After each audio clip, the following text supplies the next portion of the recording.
खासकर महाराष्ट्र में कि लोग इतना ज़्यादा जानते हैं।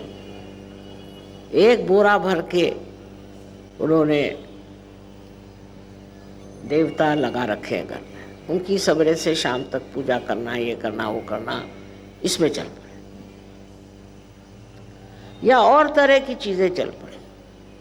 यही हाल हिंदुओं का, यही हाल मुसलमानों का है, और यही हाल ईसाइयों का है।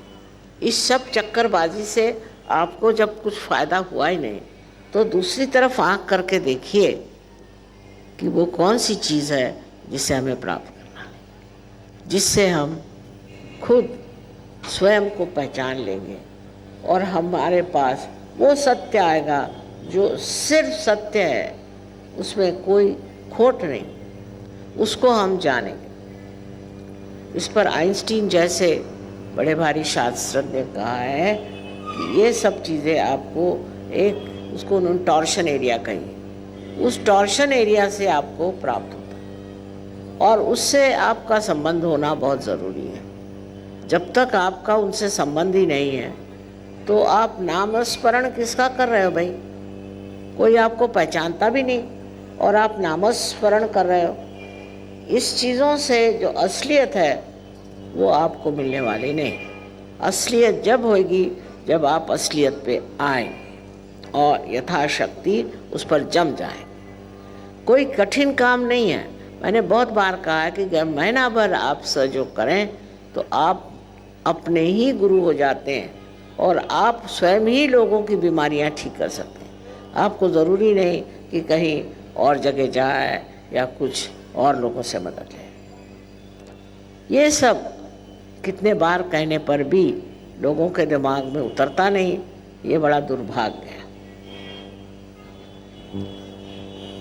क्योंकि ये समय आना ही पड़ता है। जिस परमात्मा ने सृष्टि रची है, क्या वो देख सकते हैं कि उनके बनाए हुए ये मानव लोग इतनी बुरी तरह से पीटे जाए, मारे जाए, भगाए जाए, सताए जाएं?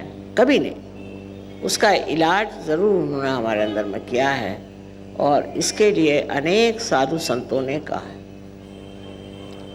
कबीर ने कहा साफ साफ, कोई कबीर को समझ ही नहीं सकता वो क्या कह रहे हैं। असल में भाषा उनकी जो है वो बहुत काव्यमय होने की वजह से लोग कबीर को नहीं समझ सकते। पर कबीर ने कहा है साफ साफ, सहयोग की सारी बातें कबीर ने कही। कितने ही दोहे ऐसे हैं जिसमें उन्होंने बताया हुआ है, ईड़ा पिंगला सुख मन नाड़ी रे। अब कोई कहा ये क्या होता है ईड़ा पिंगला सुख मन नाड़ी? सहयोग में आइए, सब पता चल जाएगा। शून्य शिखर पर अनहद बाजी रे। अब कौन जाने शून्य शिखर क्या है और अनहद क्या? हिंदी में इस पे इतना काव्य हो चुका। विशेषता गुरु नानक साहब ने इसका बड़ा प्राधान्य रखा और हिंदुस्तान में इस मामले में इन सब साधु संतों में बिल्कुल एक तांता थी, सब सहमत थे। जब महाराष्ट्र से नामदेव, बड़े भारी कवि थे और बहुत बड़े संत थे, जब वो पहुँचे पंजाब तो गुरु नानक ने उनकी बड़ा मान किया और उनसे कहा बेटे तुम पंजाबी सीख लो और पंजाबी में लिखो। इतनी बड़ी किताब उन्होंने पंजाबी में लिखी और उसमें उन्होंने पूरा कुंडलिनी का वर्णन आदि वगैरह बहुत सुंदर कर दिया। अब नामदेव जो थे वो श्री राम के भक्त थे और सगुण इसमें वो थे, सगुण में विश्वास करते थे। और नानक साहब ने उनसे ये कहा कि देखो, सगुण में विश्वास रखना बुरी बात नहीं, क्योंकि तुम तो पार आदमी हो, तुम्हारे लिए ठीक है। तुम जानते हो कि कौन सा सगुण ठीक है, कौन सा नहीं, कौन सी मूर्ति जो है स्वयंभू है, कौन सी नहीं। पर सब जनता तो जानती नहीं, तो इनके लिए निर्गुण की ही बात करो। और कबीर ने कहा है कि निर्भय या निर्गुण गाऊंगा मैं, निर्भय हो के मैं निर्गुण गाऊंगा। उन्होंने कहा मुझे किसी भय ने, मैं निर्गुण की बात करूंगा। और यही बात है। और नामदेव ने भी निर्गुण पे ही बहुत कुछ लिखा और जो निर्गुण है उसको आदि शंकराचार्य ने स्पंद कहा। गुण की ही बात करो। और कबीर ने कहा है कि निर्भय या निर्गुण गाऊंगा, मैं निर्भय होकर मैं निर्गुण गाऊंगा। उन्होंने कहा मुझे किसी भय ने मैं निर्गुण की बात करूंगा, और यही बात है। और नामदेव ने भी निर्गुण पे ही बहुत कुछ लिखा, और जो निर्गुण है उसको आदि शंकराचार्य ने स्पंद कहा। स्पंद माने आपके अंदर जो चैतन्य की भावना है, चैतन्य जो महसूस होते, जिसे वाइब्रेशंस कहते हैं हम, वो ही स्पंद है। सब लोगों ने यही बात कही है, और विदेश में भी बहुत लोगों ने इस पर बात करी हुई है। पर किताबों की बातें किताबों में, और आजकल लोगों के दिमाग में पता नहीं क्या फितूर आ गया है कि वो समझना ही नहीं जानते कि वो क्या, किस लिए मैं गलत रास्ते पे चल रहा हूँ, किस लिए मैं सबको परेशान कर रहा हूँ, किस लिए मैंने ये सब अवलंबन किया हुआ है, इस तरफ विचार ही नहीं करते। और उससे क्या हो रहा है कि मनुष्य भटक के गलत रास्ते पे चला जाता है, लेकिन उससे उसी की हानि होती है, किसी और की नहीं, उसी की हानि होती है।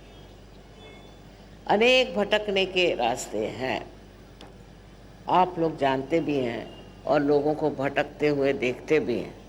कुछ कहने से ठीक नहीं होगा, ये मैं जानती हूँ। मैं अगर कहूँ ये नहीं करो वो नहीं करो तो आधे लोग तो उठ के चले जाए, लेकिन अगर कुंडलिनी का जागरण हो गया तो आप खुद ही इस चीज़ को समझ लेंगे कि ये गलत है, यह हमारे लिए हानिकारक है। क्यों?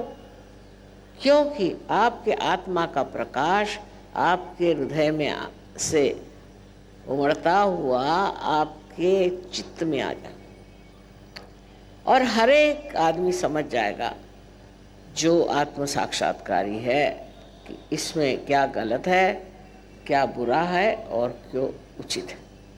ये खास चीज़ आपके आत्म साक्षात्कार की है, जहाँ आप अपना अच्छा बुरा पूरी तरह से समझ सकते। और इसके अलावा आपको परमात्मा की पूरी तरह से मदद है, क्योंकि उनकी शक्ति चारों तरफ प्रेम की फैली है। प्रेम यही एक बड़ा भारी सामर्थ्यवान आपके पास एक बड़ा समर्थ ऐसा एक शक्तिशाली विराजमान है। ये प्रेम, इसमें जिसको निर्वाज्य प्रेम कहते हैं, जिसमें आप किसी चीज़ की उम्मीद नहीं करते, बस प्यार में डूबे जाते हैं। प्यार की ज़बान और होती है, प्यार के तौर तरीके और होते हैं, उसका ढंग और होता है। हम लोग सोचते हैं कि ऐसे लोग बहुत बिरला है, बिल्कुल नहीं। ऐसे अनेक लोग हैं जो प्यार में विभूत है। खासकर सहयोगी लोगों ने इसको एहसास किया कि प्यार कितनी बड़ी चीज़। लेकिन दूसरों से अच्छे से बात करना ही आजकल मुश्किल है। उसके आगे जाइए तो दूसरों की चीज़ें हड़पना, ये बहुत अच्छी बात है। और उससे भी आगे जाइए तो आजकल जो चल रहा है अपने देश में, हर तरह की यातनाएं, हर तरह की प्रक्षुब्ध करने वाली, बहुत अत्यंत ग्लानि लाने वाली ऐसी चीज़ें, ये सब आ जाती। मनुष्य इस चीज़ के लिए नहीं पैदा हुआ। मनुष्य पैदा हुआ था कि उस परमात्मा की शक्ति को जाने और उस शक्ति का उपभोग करे, उससे आनंद उठाए और हमेशा के लिए शांति का जीवन रखे। शांति फैलाने के लिए सबसे अच्छी चीज़ यह है कि आदमी का मनवंतर होना चाहिए, रिफॉर्मेशन होना। जब तक आदमी बदलेगा नहीं, जब तक उसके अंदर ये प्रकाश आएगा नहीं, तब तक वो ऐसे ही भटकता रहेगा, ऐसे ही धंधे करता रहेगा, ऐसे ही चीज़ों में उलझता रहेगा जिसमें वो जानता ही नहीं कि सीधे रास्ते चल रहा है। नहीं, इसलिए अपने अंदर का दीप जला लेना चाहिए।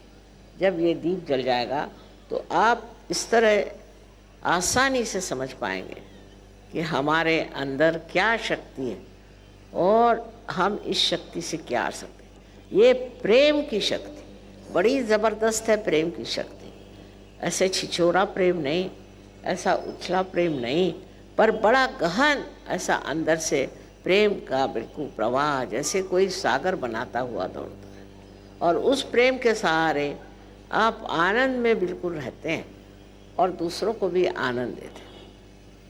ये एक परम शक्ति आपके अंदर है, जिसे मैं यही विनती करूंगी कि आप लोग इसे प्राप्त करें।